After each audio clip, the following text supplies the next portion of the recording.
semana que el miércoles ocurre un ataque con víctimas mortales que, bueno, algunos se lo adjudican o se lo asignan al ELN en la zona del Catatumbo, en el norte de Colombia, y que, bueno, lamentablemente tenemos que hablar de nueve muertos del ejército colombiano, muchachos que no pasaban pues los 21, 22 años de edad.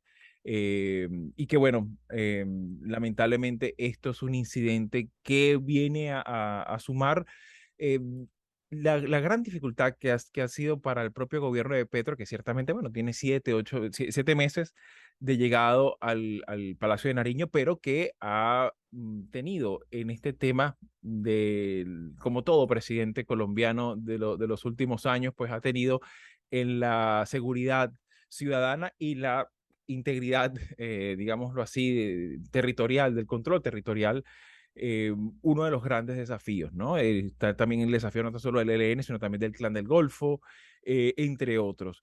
En este contexto, Manolo, eh, es complicado, digamos, examinar la situación, pero ¿cuáles, en líneas generales, sobre todo para la mirada no experta en Colombia, cuáles serían esos principales desafíos a la paz total de Petro en este primer año de gestión? Bueno, mira, creo que el primer gran desafío es al propio concepto de paz total. Yo entiendo que Petro en su campaña electoral y también en su toma de posesión necesitaba una narrativa potente. Y la narrativa de la paz total lo es, porque se refiere a una paz en numerosas facetas, no solo a la paz del silencio de las armas, del silencio de la violencia, sino también a la paz que aborde injusticias, que aborde actitudes delictivas, etcétera, ¿no? O sea, y por consiguiente, ya digo, es un gran relato, ¿no? Es un gran relato. Pero claro, los grandes relatos tienen dificultades a la hora de imponerse en el día a día. Y esto, pues, es lo que está pasando, ¿no? Lo que viene pasando. Primero, por la propia dificultad de definir la paz total, o si quieres, usando un término académico, de operacionalizar en qué consiste la paz total, es decir, de qué estamos hablando cuando hablamos de paz total, ¿no? Y ya digo que como mínimo a lo mejor estamos hablando de 10 aspectos, digo como mínimo, ¿no? Y claro, aspectos que primero se interrelacionan y algunos de esos aspectos no están en mi mano, ¿no? Por ejemplo, el tema del ELN es uno de esos aspectos. No está en mi mano porque el ELN está, o facciones del ELN están operando desde Venezuela, clarísimamente, como ahora mismo estamos señalando a propósito de lo ocurrido en el Catatumbo. Es una guerrilla que no olvidemos que Santos, Juan Manuel Santos, el que fue presidente entre el año 2010 y el 2018, negoció con ella durante 6 años, con un clamoroso fracaso, ¿no? Siendo una guerrilla, digamos, de menor enjundia que el FMLN, ¿no? Que es con quien finalmente negoció la paz, ¿no? Y que Duque, el siguiente presidente, en el año 2019 suspendió los diálogos después de un bombardeo a una escuela de la policía, ¿no? No hay que olvidar eso. Entonces, claro, Santos va a retomar este proceso de paz y en solo 2 meses, según las estadísticas que tenemos, se logró retomar el rumbo interrumpido. Pero una vuelta a la negociación compleja, ¿no? Una vuelta compleja porque la propia configuración de este grupo terrorista hace muy difícil poder hablar con la cúpula, ¿no? Se trata de una guerrilla muy, muy fragmentada y con unos vínculos, porque opera en las zonas cocaleras del país con el narcotráfico impresionantes, ¿no?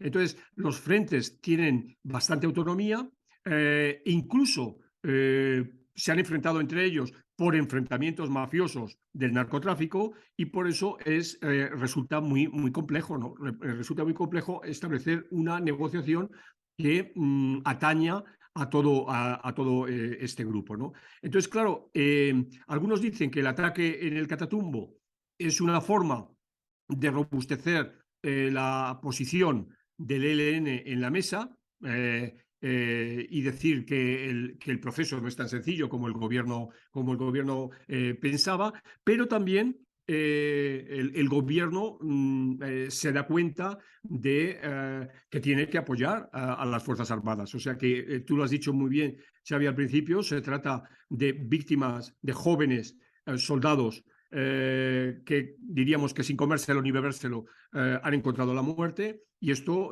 bueno, el gobierno tiene que ser consciente de ello, y por consiguiente se puede entrar en un escenario que va a retardar mucho las buenas intenciones de Petro que tenía al principio de su mandato. Claro, y que ciertamente dentro de las repercusiones que se escucharon en esta semana, pues se hace esa mención específica al tema de el respaldo a los cuerpos de seguridad del Estado, principalmente el Exacto, ejército, y que exacto. ciertamente también llama la atención que en esta misma semana se produce ese planteamiento del propio Gustavo Petro y la Cancillería de Colombia de sugerir una suerte de apoyo internacional a las negociaciones en Venezuela, ¿no? A las negociaciones entre Sí, oposición y gobierno.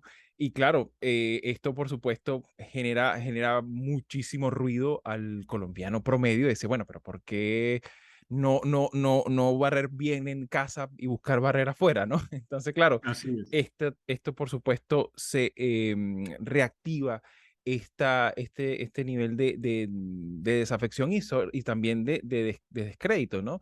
Sin embargo, me gustaría un poco tu apreciación, Marisabel, sobre todo el tema también de las implicaciones regionales que esto tiene, porque ciertamente hablamos de zonas, como bien ya lo comentaba Manolo, zonas en las que hay personas, hay contrabando, hay minería ilegal, hay zonas también que se tienen vinculación con el sur de Venezuela, eh, entre otras grandes implicaciones, sobre todo al crimen organizado. Eh, ¿Cómo podemos entender este incidente en el marco de esa agenda también de acciones conjuntas sobre la seguridad de una región tan caliente y que implica a tantas personas, tanto flujo de personas de un lado y del otro de la Porque, frontera? porque a lo interno, Petro venía con unas credenciales, ¿no? Importantes no solamente por su trayectoria política, sino precisamente por su pasado guerrillero, ¿no? Entonces él traía eso también como parte de su estrategia, ¿no? Unas coincidencias que si bien él se fue por el ámbito, por el camino de lo político, esta gente siguió en su proceso mediante las armas. Ahora, el problema que tiene Petro a lo interno es que según el ELN y su jefe de negociadores, Beltrán, ellos alegan que ellos están en guerra, que no hay ningún cese al fuego, que eso está planteado como parte del proceso de negociación. Entonces, ese es el aspecto doméstico del asunto, y que tiene repercusiones hacia lo regional, porque como ustedes bien lo señalan, Venezuela tiene una cuota de responsabilidad en ese sentido, y es no solamente la relación que pueda haber, sino la ocupación territorial, ¿no? Ahí hay una economía en la frontera que va más allá de lo formal, ¿no? Entonces, allí hay un tránsito, pero también hay un intercambio y hay una fluidez desde el punto de vista de lo que sea, porque no solamente tráfico de drogas, ahí hay otros elementos, ¿no? Entonces, esa es una frontera que tiene unas características casi no autárquicas, pero digamos que para el gobierno venezolano y para el gobierno colombiano, eso es un problema que tiene repercusiones regionales Claro, claro, y y que que Petro no lo puede abordar solamente desde su digamos, desde las ganas que tiene de resolver el Claro. problema no son suficientes. Y sobre todo que es muy llamativo que, por ejemplo, cuando hablamos de zonas como, por ejemplo, La Guajira, colombo-venezolana, o en los llanos, la zona de los llanos, ciertamente hablamos también de territorios con una complejidad geográfica considerable. O sea, hablamos de una cantidad de dificultades, incluso también desde el plano de Colombia, pues también en lo que tiene que ver con que existan también suficientes efectivos, no tan solo de cuerpos de seguridad, sino también de tribunales, de lo que es el despliegue del Poder Judicial, que ciertamente también tiene una precariedad no resuelta desde hace mucho tiempo, ¿no? Y que obviamente son instrumentos que, como decía Manolo, componen una operacionalización de esta gran narrativa que pareciera que, bueno, se va como quedando rezagado por la fuerza de los acontecimientos, ¿no? Así es, así es. De todas formas, bueno, sí es importante que, que estos temas se vayan examinando. Por supuesto, esperamos que se consigan mejores resoluciones, sobre todo en especial en momentos donde ciertamente la paz de Colombia es la paz de la región. Entender que no tan solo por la magnitud y la importancia que tiene para la región, sino sobre todo en su vinculación también con la dinámica comercial, la vida institucional de nuestra región. Y porque ciertamente, como bien lo comentaba Manolo al principio del programa, forma parte de esas democracias que todavía están como en ese medio, ¿no? Pero que Ujú. ciertamente hay cosas que todavía siguen dando, que sigue, Colombia tiene mucho también que decir y mucho que enseñar también desde el punto de vista institucional y que vale la pena que estas cosas se resuelvan, consigan un cauce y una resolución sostenible en el tiempo. Así que bueno, mis queridos, muchísimas gracias por su tiempo, por sus apreciaciones y bueno, con todo gusto será hasta una próxima oportunidad. Hasta la semana que viene. Hasta aquí, ¿te interesan los temas que hemos abordado? Puedes ayudarnos a seguir publicando estos fragmentos dándole like, compartiéndolos, comentando y suscribiéndote al canal. El audio de la entrevista completa lo puedes conseguir en la página latinoamerica21.com/podcast y en las principales plataformas de audio. Subimos videos nuevos todas las semanas, así que nos volveremos a ver muy pronto.